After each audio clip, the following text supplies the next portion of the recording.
Okay, it's Saturday afternoon. We're back. Daily Diet Dose episode 3, and today we're going to talk all about counting calories, whether it's something you need to do for fat loss, how easy is it to do, like, is it something that you should invest your time and energy into doing, and then we're gonna roll with that and see what happens. All right, so let's dive straight into the show.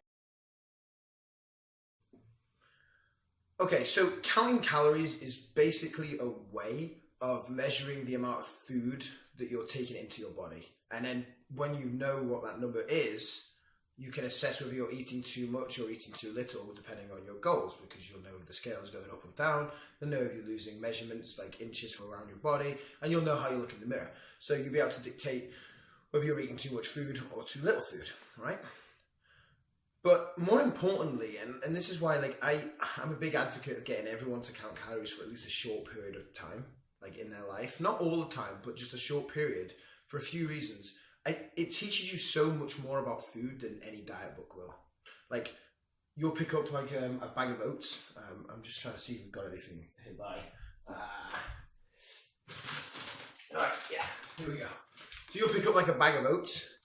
And normally, like, if you're not counting calories or anything, you might just pour them into a bowl or whatever, like, you don't really pay any attention. But if you actually were, then you'd look and you'd see that, say, a 50-gram bowl is going to have 181 calories, right? And that might be more or less than you expected. You'll figure out that, like, a banana has 100 calories, an apple has 60, a scoop of protein powder has 100, a slice of bread typically has 100, depending on the size of the loaf, and different things like that. And like, you'll start to learn about like how many calories are in certain foods, and then when you know how many calories are in like a variety of foods, it's easier to manage your portions, right? And you're more consciously aware of what you're eating, which is huge for just health and fitness and lifestyle as a whole. Because as a nation, and just as a world for the most part, we overeat foods. And a large part of that is just not understanding like how much is actually in food. Calorie counting for a short period of time in your life can teach you that. What does a short period mean? Well, it depends. I've done it for a few years and I do it on and off still, but then now I've got a really good idea of like what's in stuff. A lot of my clients I have it do for a few months just to teach them, and then when they start to make progress, we see if we can make progress without obsessively counting calories, and then take it from there. And if they can, it means they've learned what they need to learn from counting calories, and if they haven't, we go back to the calorie counting plan until they have. And it's kind of just that idea of learning about the process, and it can take different levels of time. So do I think calorie counting is worth it, and do I think you need to do it for fat loss? Yes, at least for a short period of time in your life. Like, and you might have to calorie count for 6 months, right? And you're looking at the back of food packets and you're weighing things out, and when you go to restaurants you're going online to look what's in their food before you order it. Like, yeah, all right, so some people I might consider to be like a ball ache, and it might be considered to be hard, but if you really, really want to get in better shape, it's probably worth your time doing.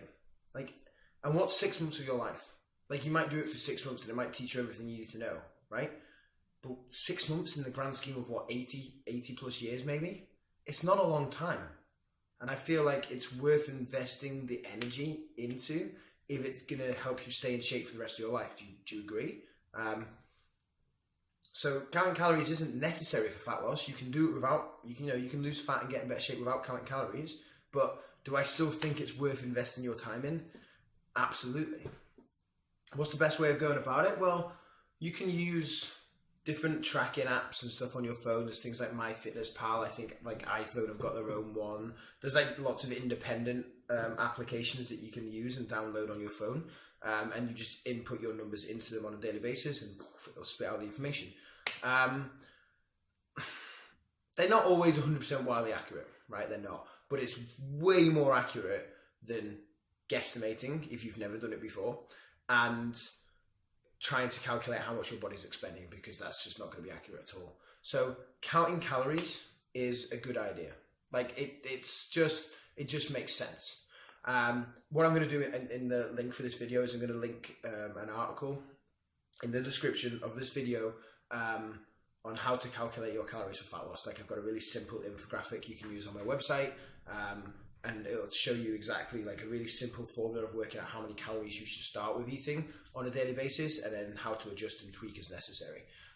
Because it's, you know, there's a lot of formulas and stuff out there, but it's a little bit of trial and error. So you start with a number, and if it's not working after a week or two, then you drop it. If you're losing too much, then you up it. You know, it's then about the tweaking, which is where having a coach can come in handy.